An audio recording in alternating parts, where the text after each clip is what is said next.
Segala yang terlarang ini memangkas, memotong sesuatu yang menyimpang, yang tidak diperkenankan, maka bahasa Arabnya disebut dengan hakama namanya. Upaya memotong, memangkas segala yang menyimpang, namanya hakam. Ya, ha, kaf, mim, hakama.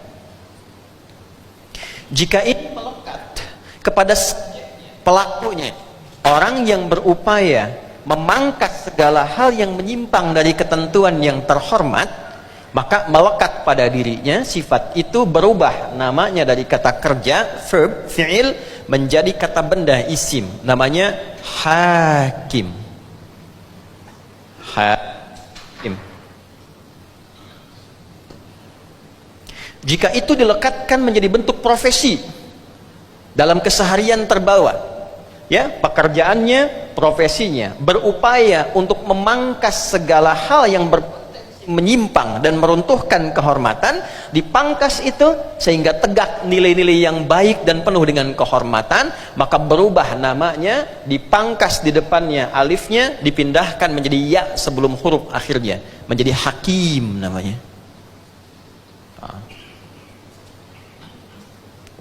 Ini dia, hakim. Jika dengan upaya itu dia kemudian melakukan analisis, melahirkan keputusan yang memastikan nilai-nilai penyimpangan itu dan membawa kepada nilai terhormat, maka berubah namanya menjadi qadhi. Kata kerjanya qadha, orangnya qadhi, hasil keputusannya disebut dengan al-qadha. Jadi kita temukan di sini ada hakim, ada qadhi, diterjemahkan dengan nama yang sama dalam bahasa Indonesia. Hakim yang memiliki kemampuan untuk menilai, memutus, melahirkan hasil yang meyakinkan untuk memastikan seorang terlepas dari nilai-nilai yang menyimpang. Jadi sebetulnya izin Pak KMA dan yang mulia hadir saat ini seluruhnya, bulan Al-Muharram itu bulannya para hakim. Ya, pergantian tahun dalam Islam sesungguhnya irisannya itu lekat dengan nilai-nilai mahkamah, nilai-nilai peradilan. Dan ini yang kemudian kita bawa sebagai bagian yang kita banggakan di hadapan Allah. Jadi saya tekankan begini, Bapak Ibu ketika memutuskan jadi hakim dan segala turunannya, itu kita harus punya motivasi dalam ketentuan syariat, apa yang membanggakan kita di hadapan Allah. Hakim itu bukan sekedar profesi, tapi ada nilai yang diagungkan di dalamnya, sehingga dengan itu kita pulang membawa kebanggaan. Ini yang ditekankan oleh Nabi dalam hadis yang kelak didokumentasikan oleh Imam At-Tirmidzi dan dibuka dengan kata inna di depannya. Beliau mengatakan demikian, innal muqsitina. Saya terjemahkan dengan ilmu balaghah ya. Ya, saya tambahkan dulu nahwu sedikit, nanti kita isi dengan balaghahnya. Inna harfu nasbin wa taukidin, tansibul isma wa tarfa'ul khabara mabniyun 'alal fathi la mahalla lahu minal i'rab. Inna itu bukan hanya huruf yang menjadikan kalimat setelahnya berharakat fathah atau ada ya kalau jamak, tapi huruf yang berfungsi memberikan keyakinan kuat kepada objek supaya meyakinkan informasi ini pada hatinya yang paling dalam, jangan pernah ragu. Perhatikan kalimatnya, innal muqsitina, kata Nabi, hei, yakinkan pada hatimu yang paling dalam, jangan pernah engkau ragu.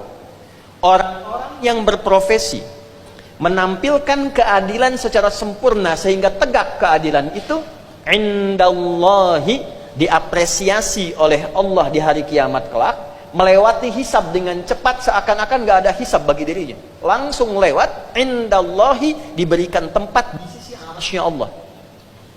Belum selesai hadisnya, ala manabira min nurin, dibikinkan mimbar terhormat yang terbuat dari cahaya, karena dia bertugas di atas mimbar untuk menegakkan keadilan dengan membawa nilai-nilai ketuhanan yang baik. Maka di akhirat ditetapkan di samping Allah, di samping arsy-Nya dibuatkan mimbar baru yang terbuat dari cahaya. Jadi Bapak Ibu jangan duga jadi hakim itu hanya untuk misalnya menyelesaikan persoalan, menerima beban, tidak. Ya, justru profesi ini terhormat karena pertaruhan terbesarnya Anda mendapatkan kemuliaan kemuliaan di sisi Tuhan. Ya. Tapi kalau hadiahnya besar, pekerjaannya pun nggak akan ringan. Ya, kalau ringan ya paling power bank hadiahnya gitu kan. Tapi karena hadiahnya ini istimewa, harus berimbang kan dengan ujiannya. Ya, Tuhan menguji hal kecil dengan imbalan kecil. Tuhan memberikan ujian besar dengan imbalan yang besar. Mustahil ada imbalan besar ya dengan ujian yang kecil, itu mustahil. Jadi ketika Bapak Ibu memutuskan menjadi seorang hakim dan turunan-turunannya serta jabatan yang terlibat di dunia peradilan, itu yang Anda putuskan adalah bagian dari proyek akhirat yang besar.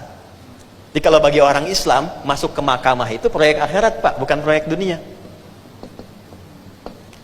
Makanya dari sini muncul wakil Tuhan di muka bumi. Kenapa? Karena dia membawa nilai-nilai cahaya ketuhanan dan sifat-sifat yang diterapkan untuk mewujudkan keadilan. Jadi banggalah Bapak Ibu yang terpilih, bukan orang lain. Ya? Karena Anda sedang memilih proyek yang sangat prestisius untuk kepentingan puncak pulang kita di akhirat. Ini. Nah, ini bagi orang Islam. Jadi orang Islam itu ketika memutuskan masuk peradilan, proyeknya sudah proyek akhirat. Bapak Ibu jangan tukar dengan dunia. Ketika ditukar dengan dunia pasti rendah itu, karena Allah sudah tinggikan, manusianya yang turunkan. Rumusnya kalau Allah sudah tinggikan, kita jangan turunkan lagi. Ya, tapi ketika Allah tawarkan dengan nilai yang tinggi, cepat masuk ke dalamnya untuk memperoleh kehormatannya. Jadi ini bagian yang pertama. Ya, saya gambarkan dulu tentang akhirat supaya ada dorongan yang lebih kuat ya, Pak Ibu sekalian. Saya pakai hukum logika yang dasar dulu ya. Mohon izin, tidak bermaksud untuk mengajari, hanya mengingatkan. Bapak Ibu, kalau kita berpindah tempat, idealnya kan kita akan mencari bekal kan? Supaya di tempat yang baru kita merasa nyaman ya. Anda tugas di Jakarta, tinggal di Bekasi. Untuk ke Jakarta, Anda kan pasti cari bekal. Anda dari Jakarta akan tugas ke Sumatera. Anda ingin pastikan di Sumatera saya nyaman, tenang, baik. Anda cari infonya, di mana saya bertugas, tempatnya di mana, ya, akses yang paling nyaman seperti apa. Setelah dapat pengetahuannya, kemudian kita siapkan bekalnya. Normalnya begitu kan? Kita sangat bersyukur di antara sekian keyakinan yang ada di muka bumi ini, dan kita diperintahkan menghormati itu tanpa mencelanya. Ya, hanya Islam yang kitab sucinya mengatakan lakum dinukum, hormati keyakinan orang lain, tidak boleh mengganggunya. Dalam saat yang bersamaan tunaikan keyakinan kita dengan baik dan sempurna sesuai kemampuan kita. Perhatikan baik-baik. Hanya dalam Islam kita temukan penjelasan yang utuh setiap tempat yang akan kita tinggali. Informasinya lengkap dari mulai persiapannya, caranya dan konsekuensinya. Sekarang kita di dunia. Oke? Turun hukum dunia dijelaskan. Kehidupannya begini, tantangannya begini, godaannya begini, tugas kamu seperti ini, apapun pilihan hidupmu, berusaha untuk mendapatkan ini, lengkap, sempurna.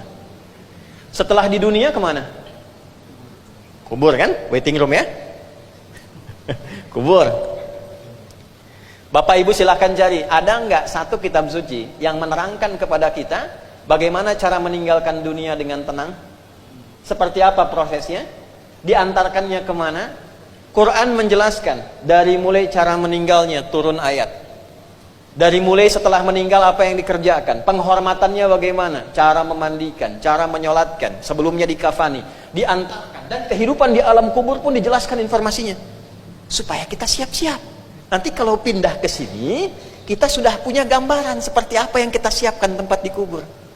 Seperti Anda mau pindah tugas ke tempat lain, Anda siapkan. Nah sekarang kita punya keyakinan setelah meninggalkan dunia, pindah ke tempat baru. Berbahagianya dalam Islam, dijelaskan tempat baru ini suasananya begini. Afala ya'lamu idza bu'thira ma fil qubur. Turun surat Ali Imran ayat 169. Wala tahsabanna alladhina qutilu fi sabilillahi amwata bal ahya'un inda rabbihim yurzaqun. Muncul hukum baru di alam kubur yang beda dengan alam dunia. Semua dunia dilepaskan, bekalnya seperti ini, di kuburnya akan begini. Walaupun kelihatan sempit dari atas, ternyata di bawahnya itu ada kelapangan yang luar biasa dibandingkan dunia. Hukumnya beda. Kan logika mengatakan setiap pindah tempat beda hukum kan? Bapak Ibu ke Malaysia, hukumnya sudah beda. Ke Amerika lebih beda lagi. Ya, baik sebelum kena tarif, setelah kena tarif kan sama beda ya. Sekarang kita ingin meninggalkan dunia, pindah ke kubur, pengen sama dengan hukum dunia, itu mustahil. Makanya bajunya kan beda. Lepas Ya kan? Semua dunia ini handphone yang dipakai merekam itu, ya kan nggak bisa dibawa ke alam kubur. Apa Anda pikirlah nanti saya bawa aja kalau keluarga kangen miss call gitu? Nggak mungkin. Ya kan? Ini hilang kan? Setelah kubur baru akhirat, ini ujungnya. Akhirat ini ujungnya, yang tidak ada tempat lagi. Orang cerdas adalah orang yang menyiapkan ketika dia berpindah tempat, dia punya bekal yang baik untuk dihuni. Kita punya keyakinan bil akhirati hum yuqinun, setelah meninggalkan dunia transit di sini dan ujungnya di sini. Ada cuma 3, 1 surga, 2 neraka. Na'udzubillah min dzalik. Pertengahannya A'raf namanya, bukit tinggi bisa kelihatan surga, takut jeritan neraka. Ya, sampai selesai hisab, orang yang 50,01% amal solehnya ke surga. Kalau orang dominan amal salahnya ke neraka. Kalau 50-50, 50-50, dia tunggu di A'raf, bukit tinggi bisa kelihatan surga, takut dengar jeritan neraka. Ya, tak sampai hisab selesai. Begitu hisab selesai, baru rahmat Allah turun, dimasukkan ke dalam surga. Satu harinya 1000 tahun. Nunggu di sini. Maka turunlah Quran surah 7 Al-A'raf dengan namanya, dari ayat 47 sampai 49. Ya. Nah, sekarang poinnya adalah kembali ke logika awal, orang cerdas itu pasti dia punya proyek yang panjang. Kalau saya ke kubur nanti, gimana supaya saya nyaman? Kalau di akhirat, gimana supaya saya ke surga? Dan orang yang jenius di atas cerdas biasa, dia akan berpikir surganya pun saya cari tempat yang terbaik. Kan ada 8 tingkat Pak Ibu. Surga biasa, kelas ekonomi standar. Tapi standar surga tidak sama dengan standar dunia. Ya, biasanya nggak disebutkan apa keutamaannya, cuman surga aja. Mala ainun ra'at wala udhunun sami'at wala khatara ala qalbi bashar. Keindahannya belum sempat terungkap, tidak pernah terlihat sebelumnya, tidak sama dengan yang diceritakan, nyaris jauh dari lamunan kita. Itu yang paling standar. Oke? Okay? Ada orang Arab Badui datang ke Nabi, di hadis Muslim, hadis ke-14. Ya, Ja'a Arabiyun, datang orang Arab Badui ke Nabi berkonsultasi. Faqala, dia berkata, "Oh kama qala ya Rasulullah, dullani ala amalin yudkhilunil jannah." Ya Nabi, ajarkan saya amalan yang sederhana aja, singkat, padat, yang penting ke surga. Pintar ya Pak ya, Bu? Ya, modal sedikit keuntungan pengen banyak kan? Ya? Kata Nabi, cukup kerjakan yang pokok aja. Salatnya fardu, nggak usah salat sunnah selama hidup. Puasa Ramadan, tidak perlu puasa sunnah selama hidup. Kecuali engkau pengen nambah. Kalau pengen nambah yang sunnah, naik derajat. Kata orang ini, tidak ya Nabi, saya cukupkan saja dengan yang ini saja. Saya akan kerjakan yang fardu. Kata Nabi, syaratnya jaga diri dari maksiat. Siap ya Nabi? Fantalaqa, dia pergi. Kata Nabi, aflaha in sadaqa dakhalal jannah in sadaqa. Kalau dia komitmen menjaga itu, bisa masuk surga. Tapi Nabi nggak sebutkan surga yang mana. Paling bawah. Tapi orang ini hebat Pak, dia pintar. Kenapa? Di Baduinya Arab, tinggalnya di padang pasir. Dia sudah berpikir, kalau saya tambah dengan yang sunnah itu nggak mudah. Mau tahajud angin datang, tenda terbang. Ya, mau puasa juga sulit mendapatkan barang makanan, kecuali Ramadan dia siapkan. Tapi dia pintar. Dia bisa jaga maksiat, dia komit, karena terbayang, di padang pasir mau maksiat apa Bu? Sinyal nggak ada. Mau update status nggak bisa, ya lihat yang aurat ya memang unta terbuka aurat. Jadi itu saja. Nah, sekarang kita ingin meniru itu kan mustahil. Maka di atas ini nanti ada Jannatun Naim, ada Darussalam, ada surga Aden, tengah-tengah tertingginya Firdaus. Ya. Saya tanya ibu dan bapak, kalau kira-kira diberi pilihan 8 tingkatan tertingginya surga Firdaus, bapak ibu mau pilih yang mana? Mau sama kayak yang Arab tadi? Sederhana aja Ustaz, yang penting ke surga ya. Kalau tercapai, kalau gagal nyangkutnya di mana? Maka orang jenius akan berpikir kan, saya akan ngambil yang tertinggi sehingga airpotnya itu keluar. Ambil yang tertinggi, kalaupun nggak nyampe, nyangkutnya jelas. Masih di bawahnya, ya kan? Tapi orang berpikir lagi, ada nggak yang di atas ini yang kira-kira bisa melihat Allah? Selama ini nggak pernah lihat, dikasih oksigen, hidup, rindu, nggak pernah natap. Karena ada ayat turun Quran surah 75 itu ayat 22 sampai 23. Wujuhu yawma idzin nadhirah. Ada wajah-wajah yang bersinar terang sekali. Ya, ila rabbiha nadhirah. Bukan karena di surganya, tapi dia berhasil mewujudkan impiannya melihat Allah yang belum pernah ditatapnya. Bukan karena surganya. Maka orang-orang mulai berburu. Nah, di antara amalan-amalan apa yang kira-kira bisa memanggil saya untuk mendapatkan tempat terbaik ini? Ini semua pintunya pintu amal. Ada pintu sholat, pintu sedekah, pintu zakat dan sebagainya. Semua kita dipanggil oleh pintu-pintu ini ketika kembali. Tapi ada yang berpikir lebih. Saya tidak peduli di mana bagian surganya, tapi pengen ditempatkan yang dekat dengan Allah. Maka keluarlah hadis Nabi untuk memotivasi. Ini ada profesi ini yang kalau dikerjakan, tempatnya ketika kembali ke akhirat dimuliakan oleh Allah. Profesinya ada A, ada B, ada C. Ada yang ingin dekat dengan Allahnya bersama para nabi, terutama Nabi Muhammad sallallahu alaihi wasallam. Maka turunlah kemudian amalan-amalan seperti An-Nisa itu yang 69. Ya, ulaikal ladzina an'ama Allahu alaihim minan nabiyyin was-siddiqin wasyuhada'i was-salihin wa hasuna ulaika rafiqa.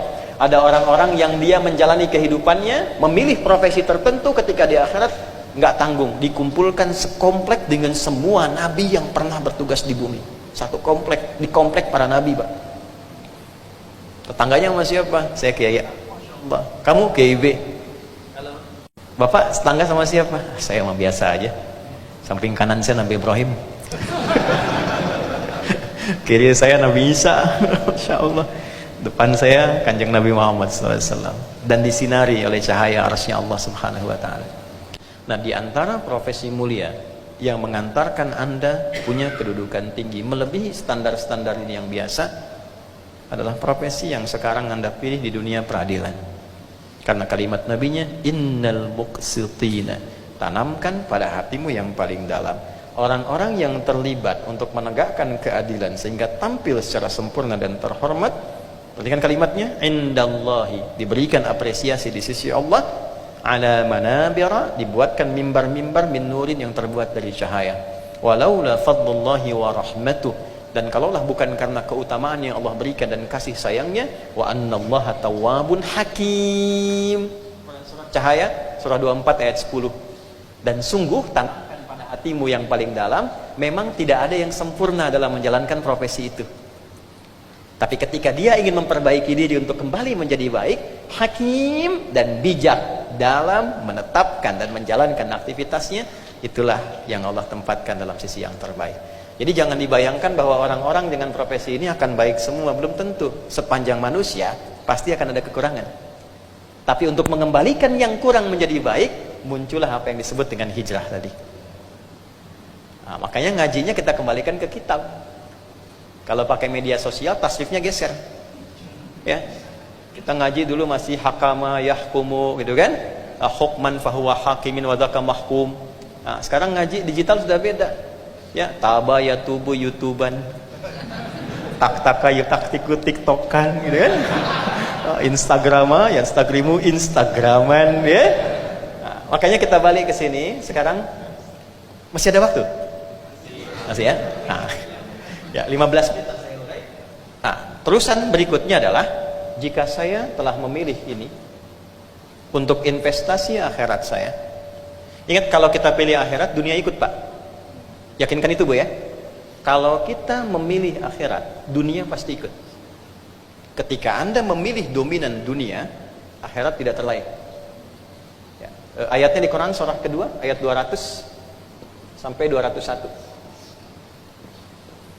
Wa minan nasi may yaqulu rabbana atina fid dunya. Bukan, jangan ngarang, ya. Wa ma lahu min akhirati min khalaq. Wa ma lahu fil akhirati min. Dari sebagian manusia ada yang memilih beraktivitas untuk proyeksi dunia saja, maka dia mendapatkan dunianya tidak dengan akhiratnya. Wa minhum may yaqulu rabbana atina fid dunya hasanah wa fil akhirati hasanah wa qina adzabannar. Dan di antara mereka ada yang ingin keseimbangan. Dia menyiapkan proyeksi dunia akhiratnya, maka dia siapkan pekerjaan dunia untuk mengikuti ketentuan akhiratnya, maka dunia otomatis ikut. Jadi jangan kira ketika Bapak Ibu niatkan, saya pengen jadi hakim supaya Allah ridha, dunia nggak dapat, mustahil nggak dapat, pasti dapat.